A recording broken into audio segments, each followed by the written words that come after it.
Welcome to the Vocal Minority with Nick and Steve and your midweek political check-in. Broadcasting live on the Really American Media platform. We're slogging through another political swamp, thick with nonsense and bad intentions. Let's cut through the poo-poo and throw a little light on the chaos before it buries us all. We don't care if you chew gum during the podcast, but no blowing bubbles. Alrighty then, without further ado, here's Nick and Bubbles. Steve. Holy moly. Take it away, gentlemen. You always wonder, who the hell is Bubbles? Steve Harness. That's right. We call him Bubbles. I don't know why, dude, but we do. So, no blowing bubbles, and welcome to the podcast, The Vocal Minority with Nick and Steve, back at it for a midweek political review. Yeah. Is this what happens when we let AI write our opening? What are you talking about, dude? I wrote that. Where do bubbles come from? Where in the depths of your brain? That's a great question, dude. I couldn't tell you. You know I'm freaky like that. Something tells me you had just been hearing bubbles. As in like... Yeah, who knows? Maybe so. Could have happened. I'm not going to deny it. Right. Yeah, welcome everybody. It's a Tuesday. I almost said it was Friday, but that's wishful thinking now, isn't it? Mm-hmm. Hey, we got a website, thevocalminority.net. If you would like to message us, which a lot of you have been, and we appreciate that, just go there. And you're smart people, you'll figure it out from there. I think there's a contact thing or something. I don't know. Yeah, people are writing it, dude. Well, you always say who goes to a webpage, but we've been getting emails from fans or friends, I guess we should call them. And people are writing in, dude. So, yeah, go to the webpage. We love to hear from you guys. If you give them a reason to specifically go to a website, otherwise, I kind of feel like going to websites has somehow gotten passe. It's very late 90s, you know? You don't go to websites every day, dude? No, I use apps on my phone. Like, go to a website. I mean, when I'm researching news, yeah, but otherwise, of course, no. Dude, websites are not a thing of the past. I promise you. Like, people definitely use apps, but people are on their laptops every single day doing. All right, Grandpa, that's fine. All right. Well, call me what you will. But you should call us Nick and Steve. Welcome to the Vocal Minority. People already piling into the chat as we do this Tuesdays and Fridays for the Really American platform, and we're glad you're along for the ride. Yes, we are. And I thought I would join you guys today. Hey there, it's good stuff. Do the usual roll call, check in from wherever you guys are at, and, get vocal. It's the whole freaking name of the game, and that's why we have the comment section going, and we're allegedly working on a way for you people to, like, maybe call in or something. Something so old school that it's new again, since Nick and I started this as a call-in talk radio show, Radio Kids. Yeah, why do you say allegedly? You feel like I'm dropping the ball on it? No, I just will believe it when I see it. Listen, I know our software says it offers it, but we have found some flaws with this whole thing. So I'm just saying. All right. I'll believe it when I see it, and we look forward to letting people chime in. But in the meantime, comment section is the way to go. All right. Well, I hope everyone is off to a good week here. On Tuesdays, we always say, God, it's only Tuesday. And this week is not an exception to that rule. So let's get into a little news here and pile on some depression. This is Need to Know News. News you need to know. Hello, Americans. This is Paul Harvey. Stand by for news. Rhode Island saying hello. Denver. Hello from Ireland. And I think we've talked about this town before, haven't we? Lititz, Pennsylvania. Lititz, yeah, we have. Yeah. We like to say it. People love to say it, Steve. People love to say it. How do you comment on this news? Someone says Russia also wants to kidnap the president of Armenia now that it's fashionable. Well, that is the problem we've created now, isn't it? How do we possibly have the moral high ground anymore? How do we tell one country not to invade another or kidnap someone? If anyone wants to kidnap our leader, like, I don't have the authority to stop you, but apparently that's okay. So just saying. Yeah. No, we have created somewhat of a fad that I'm embarrassed that we've created, right?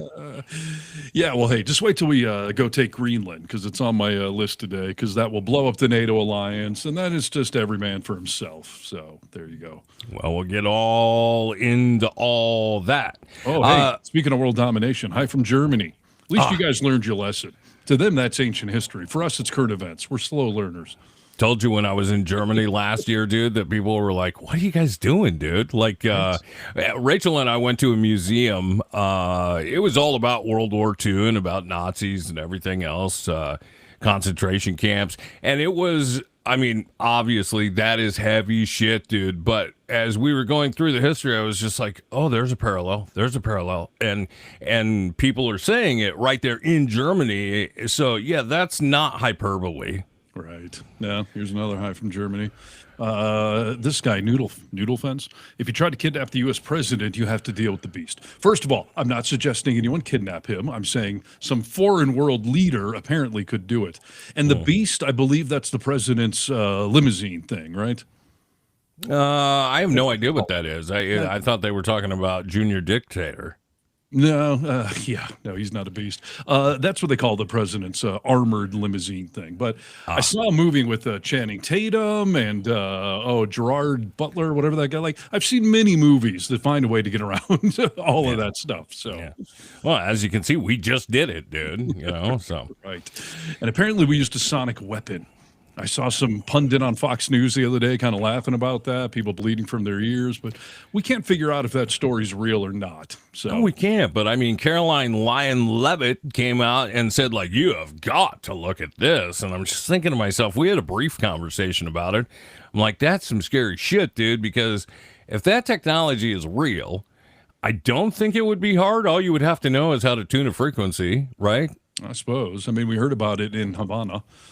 But I don't know. We're using it. I don't know. People are bullshitting. Who knows? Here's somebody saying hi from Minneapolis. Yeah, hey, Minneapolis. I've got friends and family in your town there. Been there several times. Feel bad for everything going on. I did a story for Really American yesterday about the ICE protests, and I narrowed it down to just Minnesota because I figured nationwide protests were happening. But let me just pull one or two videos from Minneapolis. 78 videos later of ICE doing crazy shit. I just put it all in one big, montage. So yeah, it's crazy, dude. Last Friday on the podcast, we talked a little bit about J.D. Vance went on TV and he was saying that, oh, you know what? When we start hiring more ICE agents and we start going door to door to grab people, things will be happening so much more efficiently. And, we're going to get a ton of people out. It's my understanding that's not legal to do. Not that this administration respects the rule of law, but I was reading yesterday the Fourth Amendment, searches and seizures, that just existing on a street does not give them reason to go knock on your door. I mean, that seems correct. That seems like the American way. But yeah, our vice president did literally just suggest that, which, speaking of Germany's chiming in here, I believe that, is what their club used to do. It's exactly right, dude. People were hidden like Anne Frank, and that's a real deal. Let me tell you this, dude, that I came across this guy in my neck of the woods, and I went in to investigate a little further. But first, listen to what he has to say about all this. A trusted source on the ground over there in Tacoma, Washington, on the west side of the state. I'm on the east side. Says that they are starting door-to-door operations today. Their home was ICE tried to enter their home to look for undocumented immigrants without a warrant. So it's happening. This is Minnesota, Washington, and Oregon as well are all seeing ICE go door to door without warrants and knocking down doors looking for immigrants.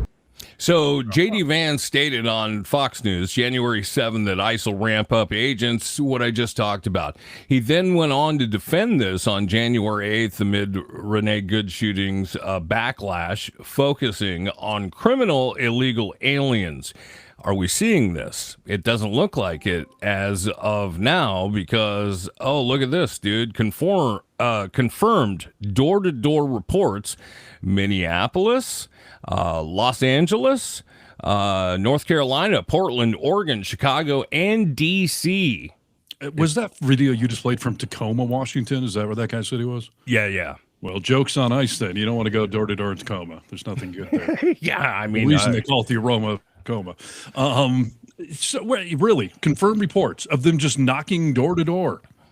Yeah, just I fuck? mean, and a lot of the time without warrant. We're seeing a lot of people say, "Oh, these are your rights," but I'm telling you guys, and I'm sure you know, it's not like I'm telling you something new. Rights don't seem to really matter right now. Steve did a video last week for Really American where somebody ordered DoorDash, and the DoorDash lady jumped into their house, and ICE was there ready for them. They didn't have a warrant, and she held her ground, and they ended up leaving. That's not the case always, dude. No, for sure. And, it's the classic case I talk to my kids about. Like, you can know your rights and you can stand for them, but often you just create more problems because the cops kind of have you by the nuts at that time. And Larry chiming in, 5 minutes gone by and this show is biased. Yeah, no shit, asshole. We're biased towards the truth, towards the facts, towards having two eyes to work. So, but no, we make no secret here. We're a progressive show. So, well, I don't know how he would make that assumption already, though, because we're just reporting what's happening. If we're not licking Trump's taint, using the airwaves here, then apparently we're biased. I've had this discussion with so many people. Just telling the truth nowadays make you biased. Yeah. Just stating the obvious facts, does that make you biased? Just reading a news headline that they don't like make you biased? Right. That's some crazy shit, Larry. Or, that's crazy, dude. Yeah. These are confirmed door-to-door reports. And not only is that happening, I can tell you that there have been 150 arrests pre-Renee Good. In Minneapolis. Los Angeles, 11 arrests on January 10th. These are go looking for people. And the list goes on and on. So not only are they knocking door to door, but people are being treated beyond poorly that are out, protesting these ICE agents and the damage that they're doing to our communities. This first one I'm going to show you, Steve, is from a priest. Okay. Okay. This was his experience. And I thought this was wacko, dude. So as I arrived at church yesterday, I noticed that there was something going on just a block and a half from the church. And so I grabbed my whistles because we're used to doing that. And I went down to see what was going on. And I realized it was an ICE raid. And there were many, many protesters. So I joined the protesting. And before I knew it, I saw ICE agents circling a young woman who appeared to be Hispanic. An ICE agent literally came over to me and said, "What did you say?" I said, "I am not afraid." And they pointed a gun in my face. ICE put handcuffs on my hands and put me in a black SUV.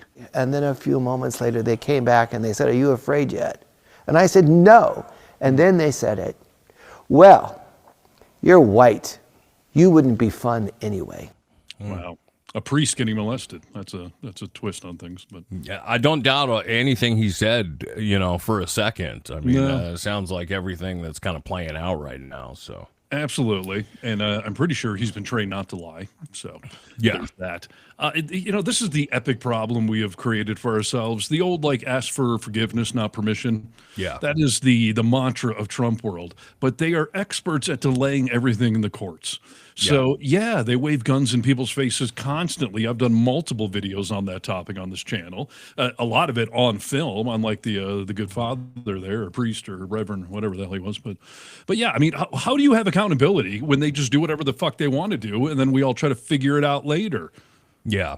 You did another video that was ICE agents showing up to a restaurant in large numbers for intimidation purposes only. This happened maybe 2 weeks ago. Yeah, sandwich shop. Yep. Yeah, so we're seeing all these ICE agents trying to do, just kind of harass people and really scare them into submission. Yeah. They like that. This is a Marine that had, well, I don't know if it's a similar experience with ICE. It's a fucked up one, though. They said, "Have you not learned? This is why we killed that lesbian." So first off, I'm a United States Marine veteran. We were following them from a safe distance. Following ICE agents. Yep, they stopped in the middle of the road and reversed on 62. They tried to ram our car. They broke my window. They yanked me out by my neck. They threw me to the ground. They stomped on me. They pushed my face into the ground. They put the cuffs on as tight as possible to the point where it took 6 agents to try to get them off. As they're doing this, are they saying anything? Yeah, they were calling me a bunch of derogatory names, calling me it. They tried to break my ankle. When he turned my ankle all the way around, I screamed, and he said, yeah, I bet you like that, don't you? I took an oath. And it's the oath that they're spitting on and stomping on. This isn't Germany. They're Gestapo. They think that they're above the law. They don't care. That is... No offense to Germany, who's watching. Pretty soon, people are going to start saying, hey, this isn't America. You can't just do that kind of crap to people. I feel like they're already doing it, dude. But again, yeah, I believe that kid, even though he looks like he's 12, saying that they killed that lesbian bitch. And that video I was talking about that I did at the start of the show, I had at least 3 different clips of ICE agents in Minnesota saying some version of, didn't you all learn your lesson from what just happened this week? Didn't you learn your lesson? Yeah. Which, I mean, obviously they're referring to Renee Nicole Good, and obviously they're referring to the fact that they're going to shoot people and that there will be no accountability. The administration will lie for them and claim they have immunity. I mean, so yeah, you would think that this would maybe have them all take it down a notch, but they've gone quite the opposite. Although I do have a story talking about the fact that, let's see here, Good's killing has heightened tensions nationwide, particularly in Minnesota. An ICE agent told the Daily Beast that drivers were increasingly driving by them making a gun sign with their hands as they pass by ICE patrols in the street. Jesus. The hostility is such that polling suggests many Americans now wish to see ICE scrapped altogether. So on one level, this is getting through to these agents. I don't know that they really give a crap, nor am I encouraging you to make a gun motion at them because who knows what they could do back to you. But it is starting to make some of them not sleep quite as well at night. But as we've said many times in the show, all of these guys are douchebags because if they wanted to be legit law enforcement, they would join, the local police force, sheriff, state police. But no, they're joining the bully squad. You're 100% right. Billy Brown 6546. ICE are untrained, dangerous posers. And to that point, Billy Brown, I want to remind everyone that's watching or listening to the pod. It takes 3 times longer to become a certified groomer to groom Shih Tzus than it does to become an ICE agent. Well, did you hear the number of days now that they're required to have training? What is it? I'll give you one guess. What number would Trump assign? 47. Yes. Jesus. It used to be significantly longer, and then they backed it down to 47 days because Trump's favorite number now is 47. That's seriously not a joke. Becoming a McDonald's manager takes 4 times the amount of training that it does to become an ICE agent with a gun. And how about somebody who does your nails? Okay, you would have to go to school for 3 times the amount of time that it takes you to become an ICE agent with a gun. My niece is trying to get her esthetician's license. She's been at that thing for like 6 months or something. I mean, yeah. So that's unbelievable. It truly, truly is. I thought cops didn't even have to go for that long. ICE agents are even less. Yeah. And, Jonathan Ross, which is the name of that douchebag that shot Miss Good, he is a 10-year veteran, but that just shows you on one level, like, it doesn't matter how long you've been trained if you're out there with that mindset. Right. You fucking bitch, that I can just shoot you dead in the street because I stepped in front of your car. And, I've heard a lot of smart people the last week or so say, listen, maybe the first shot he fired could be debatable because this law is about how they feel. Do they feel threatened? So the first shot, okay, if you want to say that's debatable. The second shot, the third shot, as he's standing on the side of the car, not even remotely. Then a fucking bitch to boot? Right. Yeah. As we said last week on the show, like that just speaks to his mindset. He's just a thug, and he looks at all of us citizens as just little bugs in their way. And this is certainly the cult mindset over there. The Trump Reaper, Jonathan Ross, is lying about having post-traumatic stress disorder. J.D. Vance came out and said that. I mean, he didn't call it PTSD, but he was like, he was just dragged 6 months ago. You think he's a little sensitive? Yeah, then take him off the streets. Right. Unfortunately, you don't get to be sensitive. We've talked about this before. Your dad's a doctor. Sorry, he doesn't get to have bad days. You know what I mean? Like he has a responsibility. He took an oath. So there you go. Yep, spot on. And speaking of polling, as I mentioned in that thing, and this will probably be of no shock to anyone watching this right now, but Americans favor the filing of criminal charges against U.S. Immigration and Customs Enforcement agent Jonathan Ross for the killing of Renee Nicole Good, with a whopping 23-point spread. Yes versus no responses. And as we often talk about in this show, whenever you can get the majority of Americans to be on the same page for almost anything, it's few and far between. So the fact that the majority would say, prosecute the guy. And this was, 53% answered yes, 23% or 30% said no, and 23% said they weren't sure. State the question again. Should we charge Jonathan Ross with something, with some sort of charges? So 54% said yes, 30% said no, and 23% said they weren't sure. So, majority, and not shocking at all. I am getting a little sick. I keep hearing this week, that this video of her being shot is a political Rorschach test, that depending upon which side of the political aisle you're on, you will see it differently. And I call bullshit on that. It is an empathy test, or maybe a vision test. It's not a political Rorschach test, No, dude. And that's exactly what it's been turned into. And that's not okay, dude, that when we see something with our eyes, everyone should see the same thing. I mean, if you want to see tiny little differences in something based on perspective and life experience, that's one thing. But politics aside, we all saw the same thing, and we know it. You are bowing and listening to your king. You remember that kid that we've looked at who sits down and talks with his mom, and he's, I don't know, he feels like an 11 or 12-year-old kid who his mom talks to him. I have the video of that most recent clip that I sent you, and I want to show it to you only because I think this kid makes an excellent point of exactly what's going on when people are looking at this video. Yeah, this made me want to cry when you showed it to me, but go for it. Could you see her hands on the steering wheel? Okay, pause it.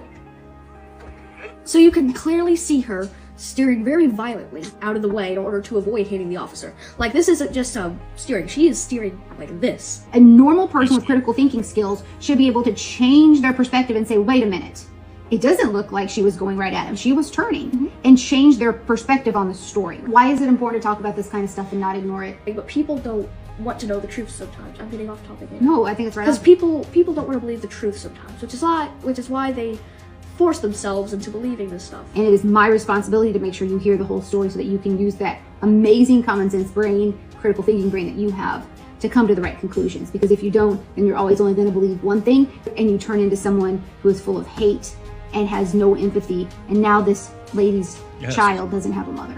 Oh, look at this. I don't know what I would do if I lost her.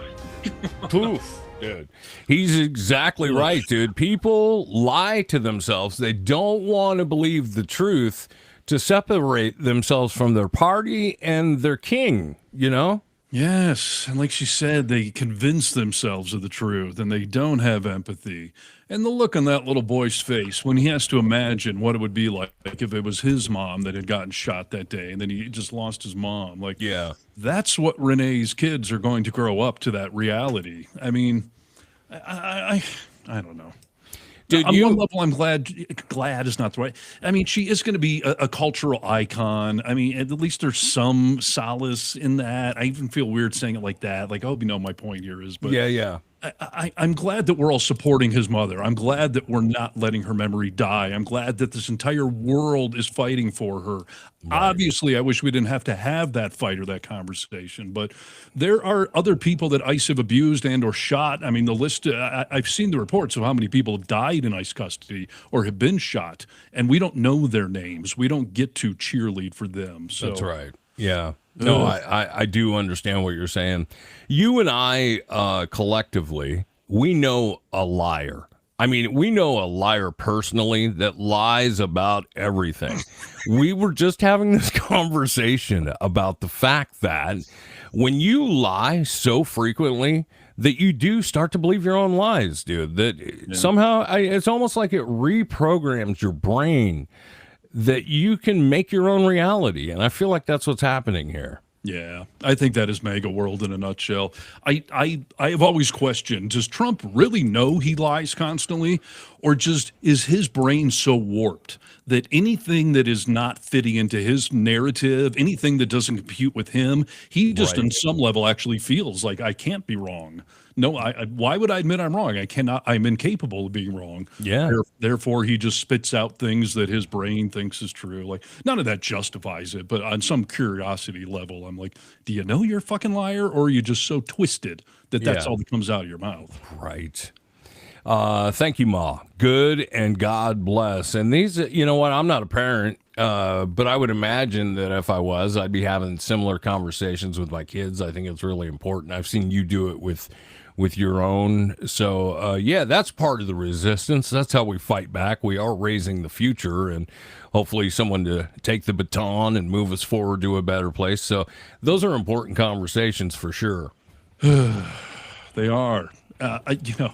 My therapist always tells me that when, adversity hits you, when bad things in life happen, that the best thing you can do for your kids is model good behavior, model how do you push through these times, and show them by proxy, like how to stand tall and through adversity. And I'm always like, I hate that I'm the one that has to show my kids that.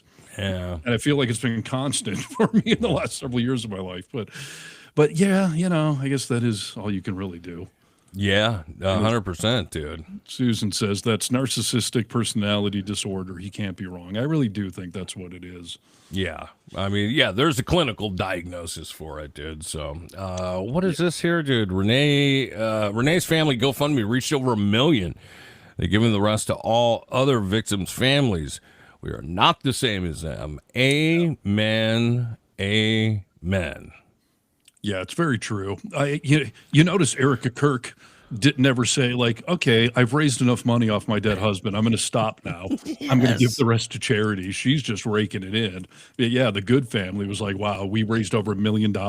And they said, we're putting it into a trust for the kids. Please send any other money to charitable donations. And whatnot. Right. No, I mean, I am so over this concept that there's good people and bad people. We both have right and wrongs. Each side of the story is equal. No, it's not fucking equal. If I'm debating a flat earther, I don't have to give their argument equal credibility to what science tells us. And it's the same thing with us versus them. And I know they would sit there and say the same thing, but that's what a cult does to you. 100%, dude. Yes.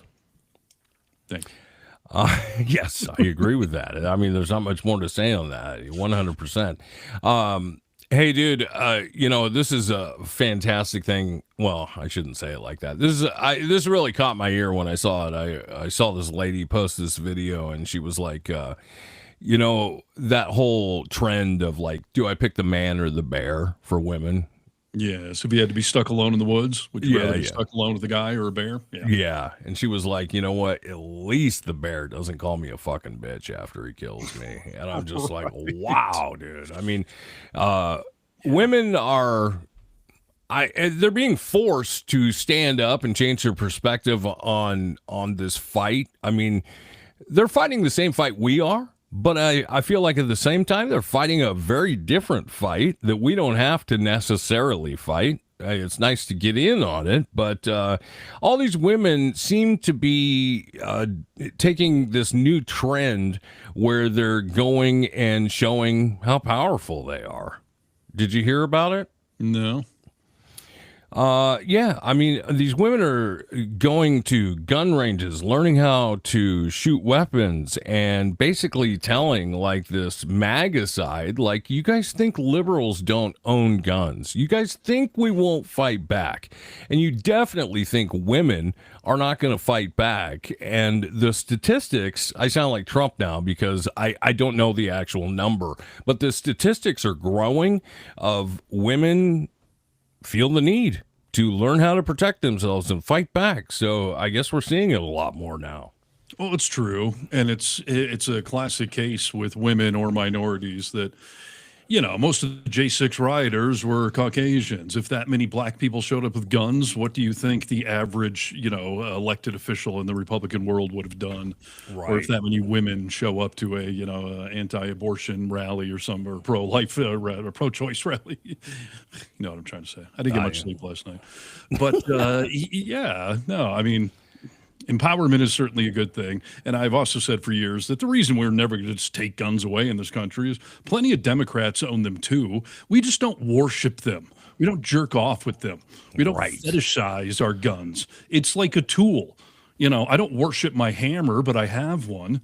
So, Democrats can have a gun sitting in the drawer in case you ever need it. Doesn't mean we attend rallies. It's not on my T-shirt. That's, again, the stark difference there. Yeah, you're exactly right. We just don't sit and talk about it all the time, for crying out loud. It's not something to be proud of, right? Yeah, exactly.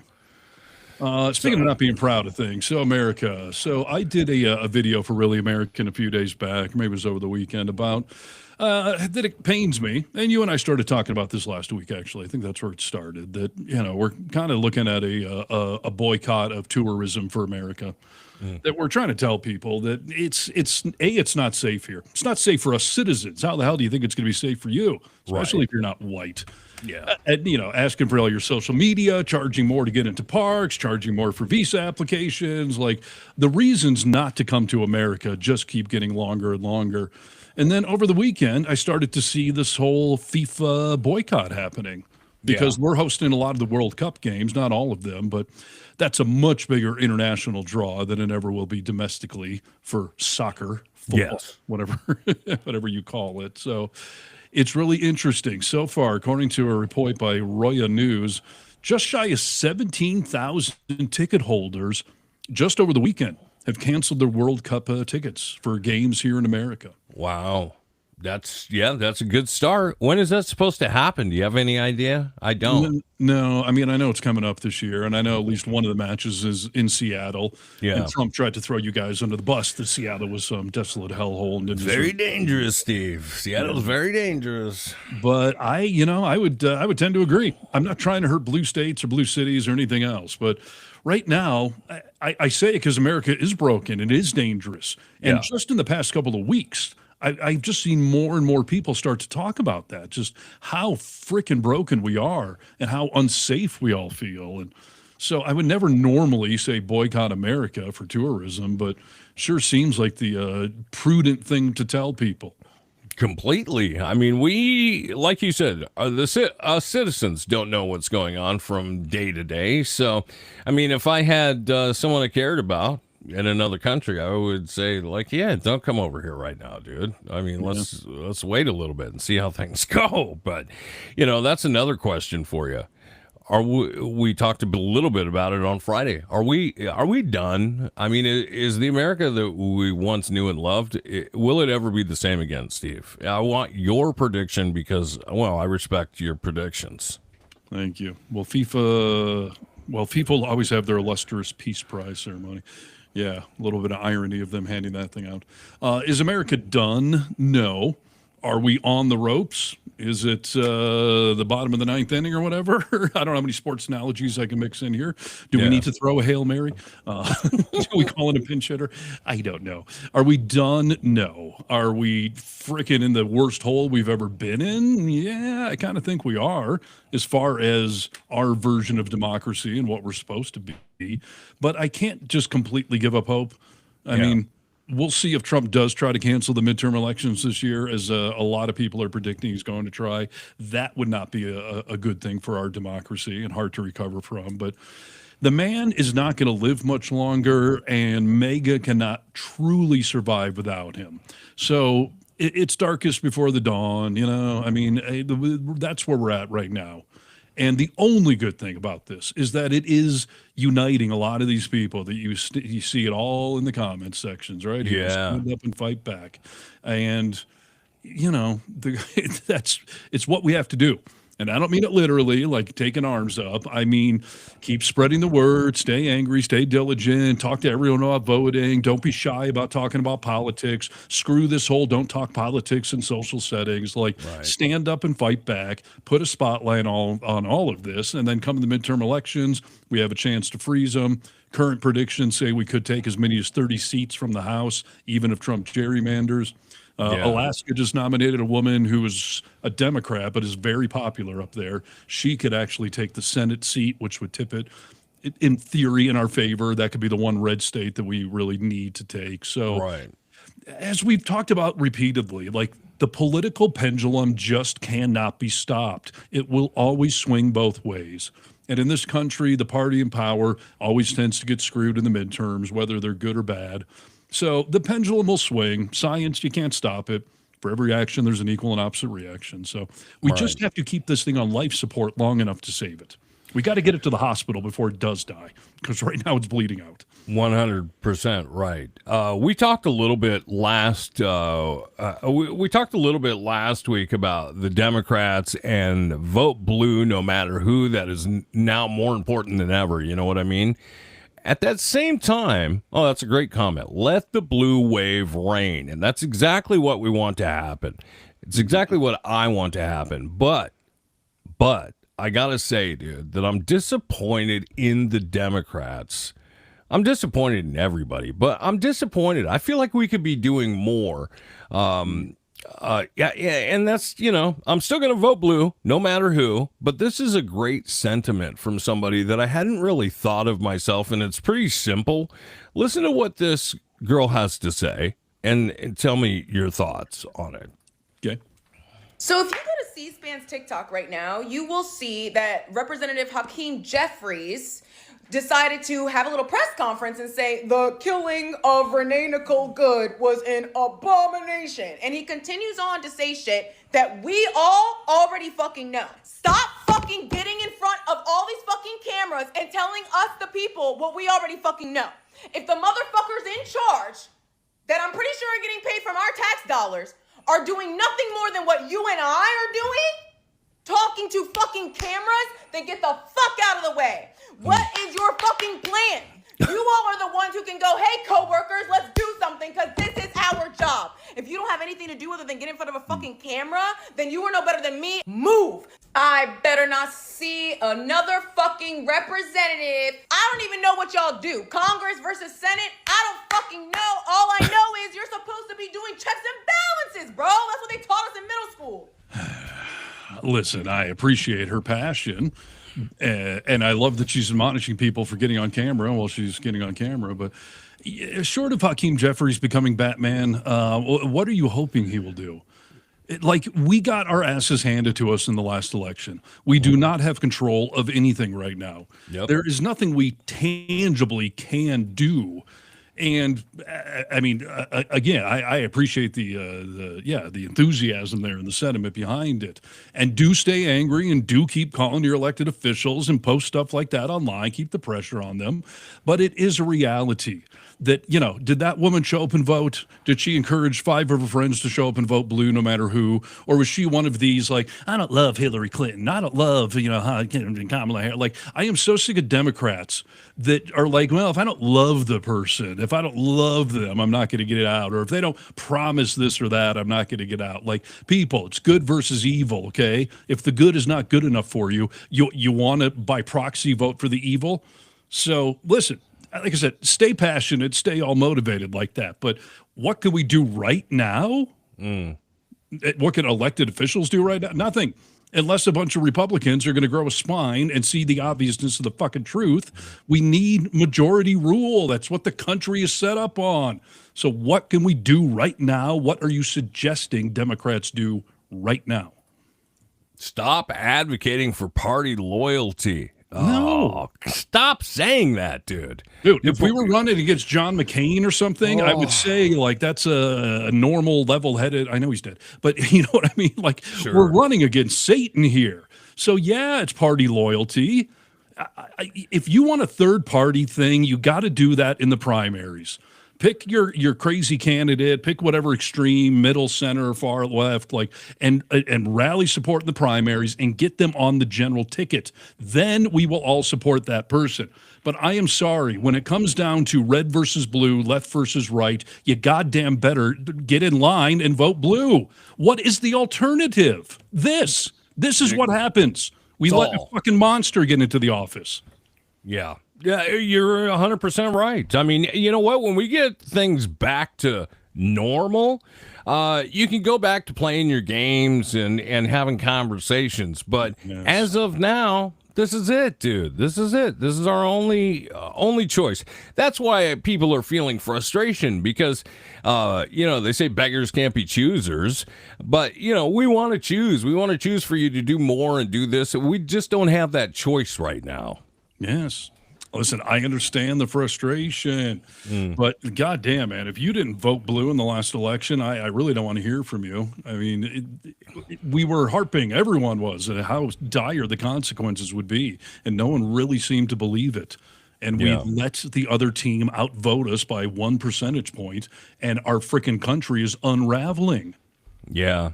And you know what? Usually we can look back on things and say, oh, when Obama was president, everyone said, we got too comfortable, dude. We thought everything was going to continue on like this. We just got too comfortable with the good life.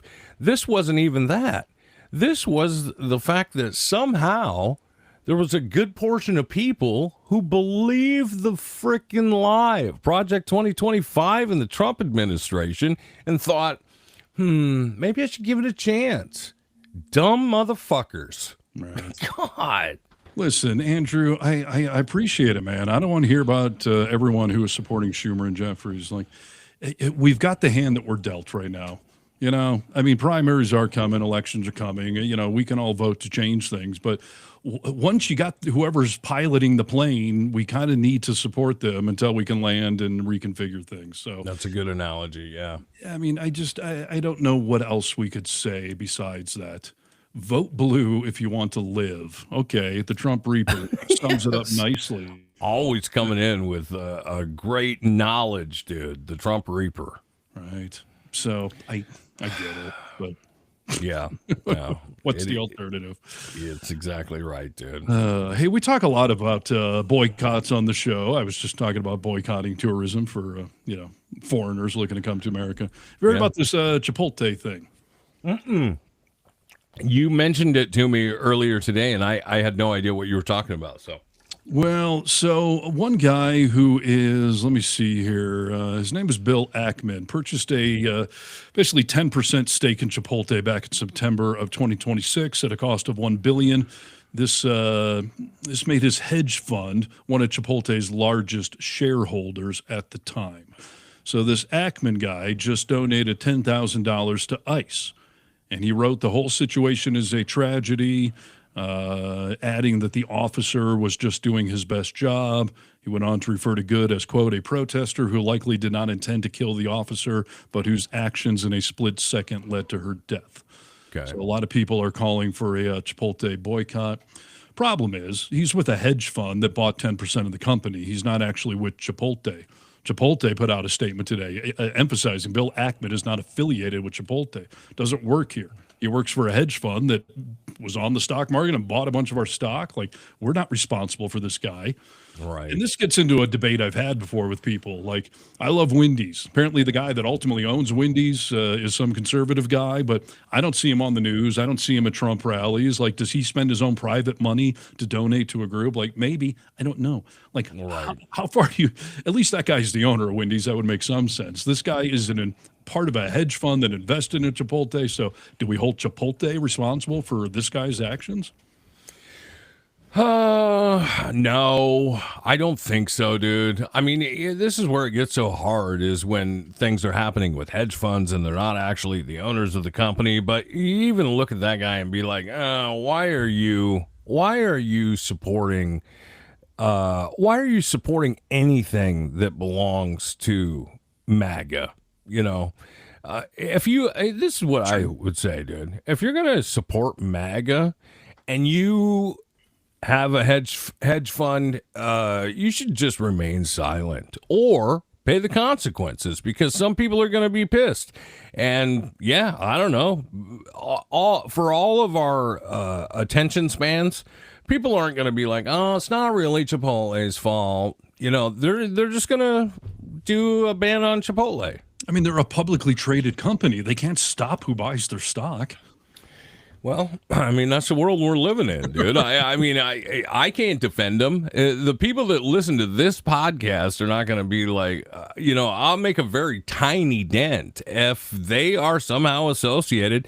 It's just like Hilton with this hotel, who wouldn't let ICE stay in their hotel. Hilton immediately goes and they, say, oh, you're not a franchisee anymore, and we're taking down your sign. People are pissed at Hilton, dude. Yeah. People, so anytime you pop into the news for anything belonging to MAGA, and hey, the Democrats too, this is our new way to use our voices. Does it always work out right? No. We've seen it before. We're like, oh man, why'd you guys attack me? I didn't have anything to do with that. But it's just how we do. It's a rush to judgment, and we fight the biggest recognizable name in the back, whether it's your fault or not. Right. Tammy's chiming in. Jimmy Kimmel never left. He won. Fair. Zane boycotts work. I'm not refuting any of that, but it's just tough when somebody who buys stock in a company and the company has nothing to do with that person. Like, how far do we take some of these boycotts? Like, just throwing that out there for you to chew on. I don't actually eat at Chipotle, so I don't have to worry about it myself, but I get it. I mean, I guess if you don't support Chipotle, the stock goes down, and that hurts this Ackerman guy, but you're also hurting everyone who works at Chipotle. You're hurting the other 90% of the shareholders, some of who may be gay, transgender, minorities, immigrants. Like, Chipotle has been light on the beef as of late, dude. Just light. Give me some more beef with that burrito, dude. That's why I'm banning Chipotle. So there you go. All right. Well, here, I got a new thing. Do you have something else on this topic, or? No. I just want to point out that, as always, there's so much shit going on. It's hard to focus on any one moving dot. And yes, I've seen everyone in the comments here saying, Epstein. Yeah. I know. It is all distraction. I don't doubt any of that. But it doesn't mean that we should just be ignoring these things. But we have spent many months on the show talking about these boat strikes off the coast of Venezuela and how, fucked up that is, and how the Associated Press has found out that some of these people were just fishermen or just people that took $100 to go take the ride because they're trying to, provide for their families. And yeah. So we got into this whole discussion a few weeks back when everyone realized that we killed 2 survivors. And, Hegseth and the Department of Defense have refused to release that video, even though they released video of everything on social media, including those boat strikes. But sure, for some reason, they won't release that one because they know it looks bad. But there is a new ripple that came out yesterday, and I have hardly seen it get any attention today. But on that exact same incident, it appears, cut and dry, black and white, that Trump committed a whole different war crime. Which is? Well, let me explain it to you, because I never even heard of this term. You ever heard of perdify? No. I don't think you would have, nor would I have, but here's the breakdown. President Donald Trump's administration is now being accused of committing a war crime after new details emerged about that strike in the Caribbean. New York Times reported just yesterday that the DOD is now being accused of disguising a military aircraft as a civilian plane while carrying out that strike. Killed 11 people. Reportedly, they hid the munitions inside the plane so that it looked like a civilian plane. Okay. I did not know this, but according to military law, I'll quote this guy, Major General Stephen Lepper, retired, who worked at the Judge Advocate General's office, the JAG, told the Times that if the DOD conducted a strike with an aircraft disguised as a civilian plane, it would be considered a war crime under current armed conflict standards. Disguising a military plane to remove any military markings is a war crime called perdify.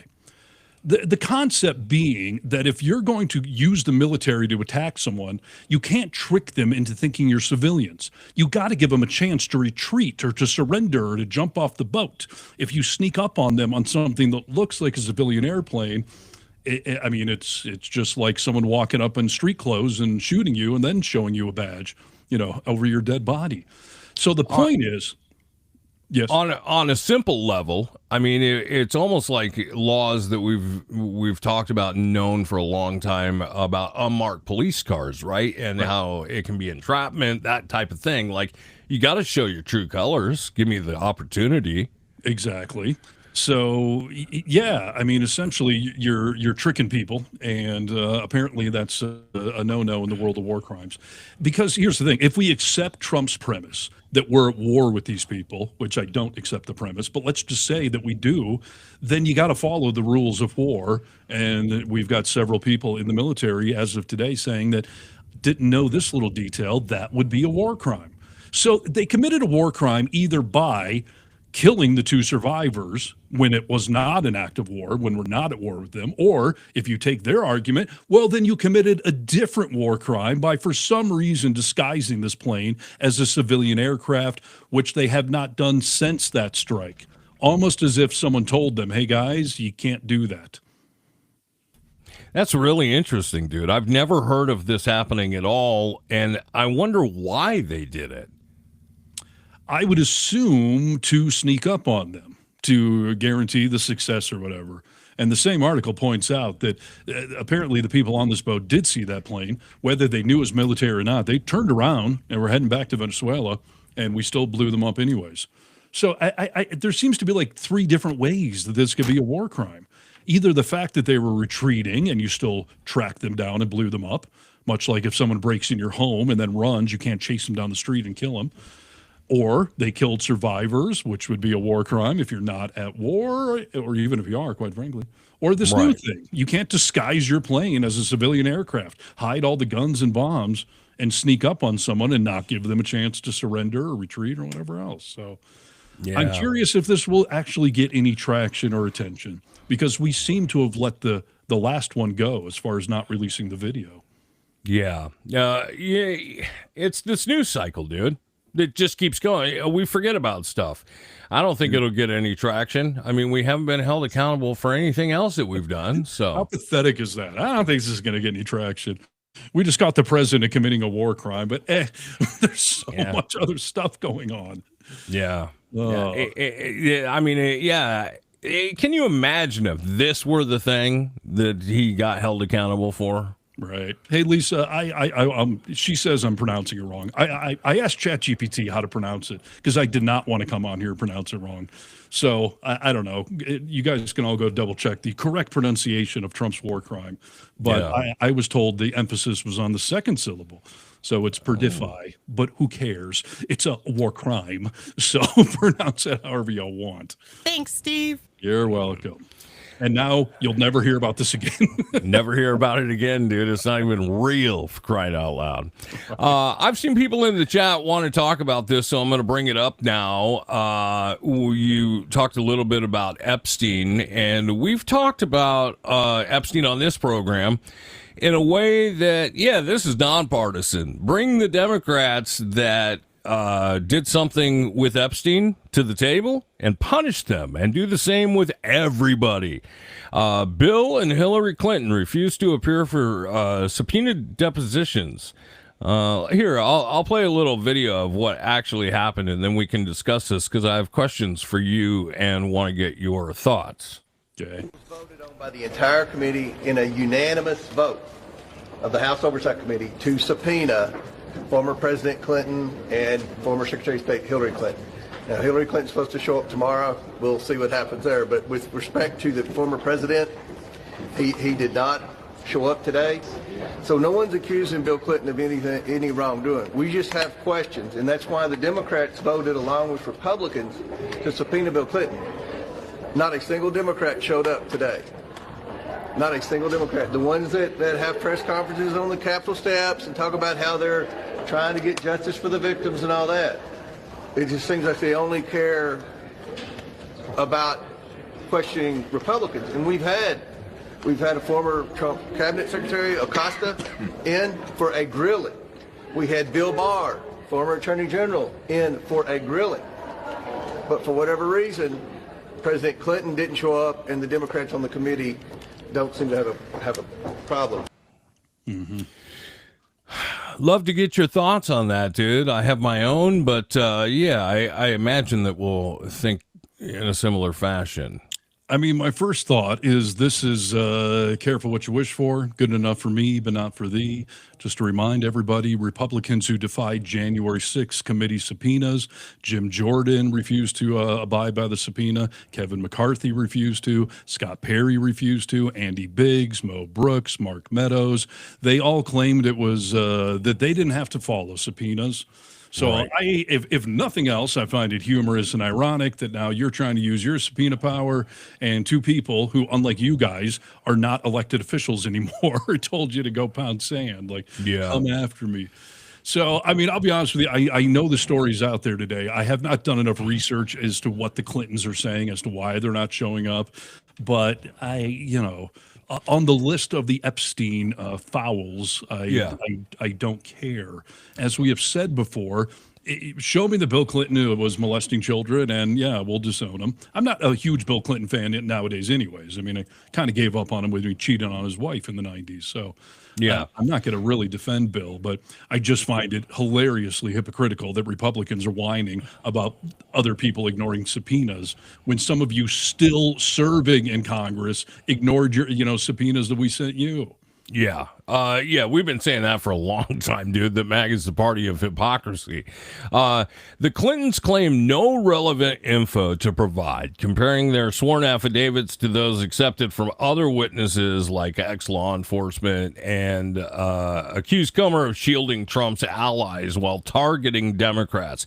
Which brings me to my point that I think, you know what? I don't want anyone shielded. And I think the reason for Democrats not showing up to this is because, once again, you're trying to run the narrative on this, that you are going to go after anyone that is a Democrat that you can possibly tie to these Epstein files.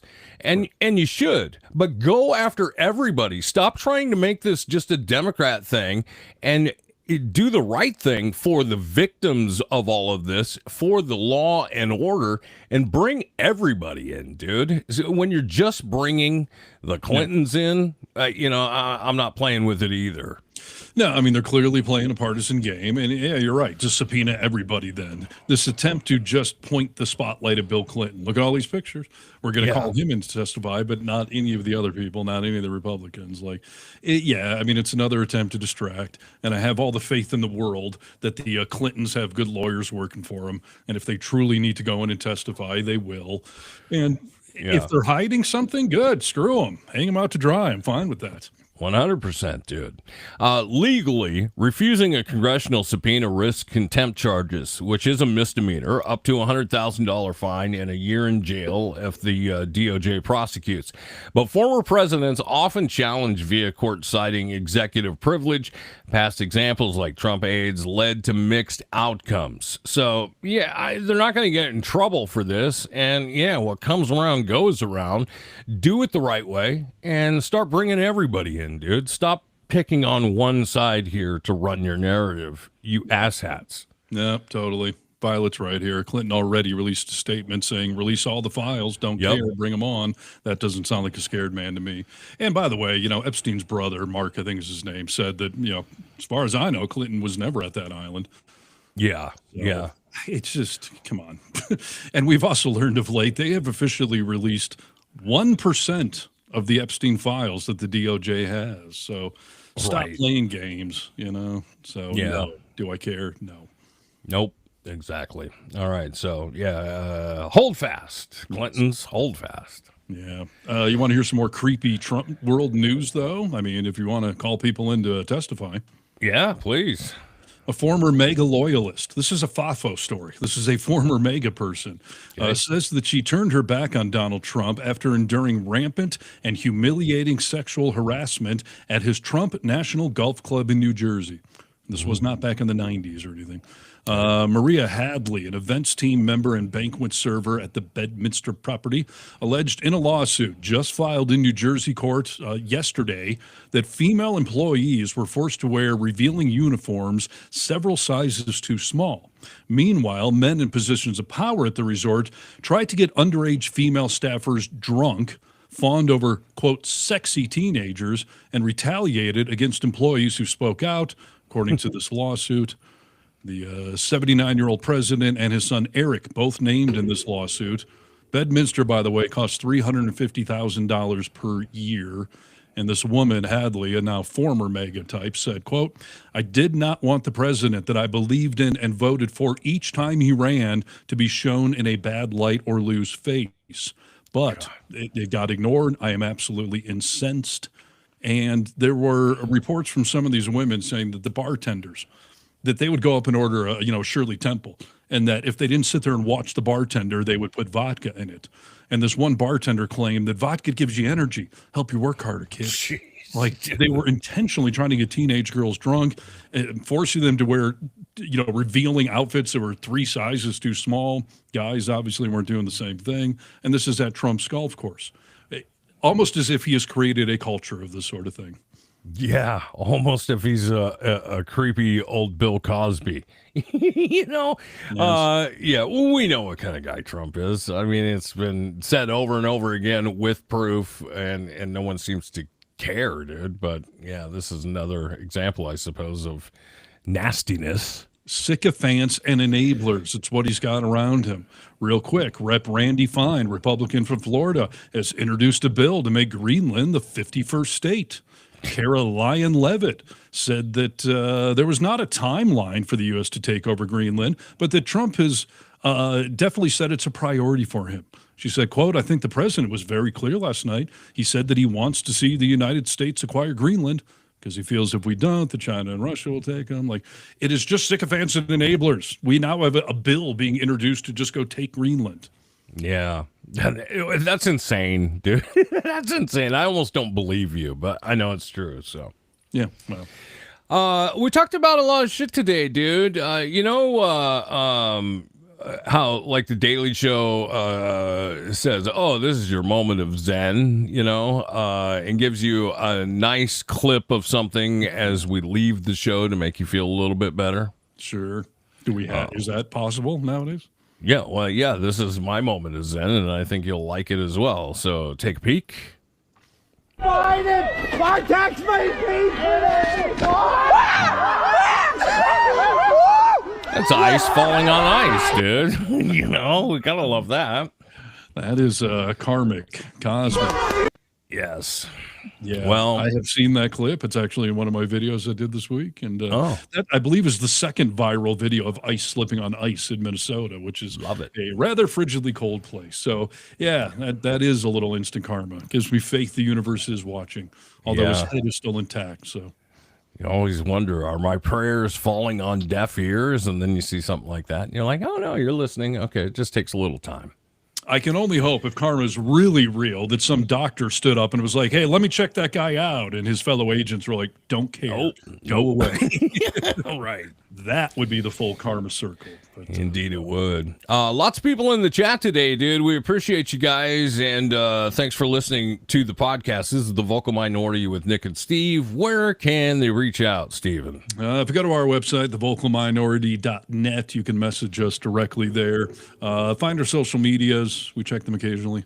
But we're all over the Really American page. So if you comment there, we often read those as well. And please share all this stuff, whether it's the full podcast, the daily short form videos the hosts do. Like, we are independent journalists, progressive political commentators. We are on the right side of history, and we need your support. So we're just about to hit 1 million subscribers on Really American on YouTube, and that's a big deal. So help us get there. Yeah, once we do that, the growth, I mean, it's crazy what it'll do for our movement. So thank you guys so much, and we'll see you next time. And that'll do it for another edition of The Vocal Minority with Nick and Steve. Thanks for joining us on the Really American Media platform. Check out all our social media wherever good social media is found. Until next time, you tiny little bastards, good day. Good day. And we say bye-bye.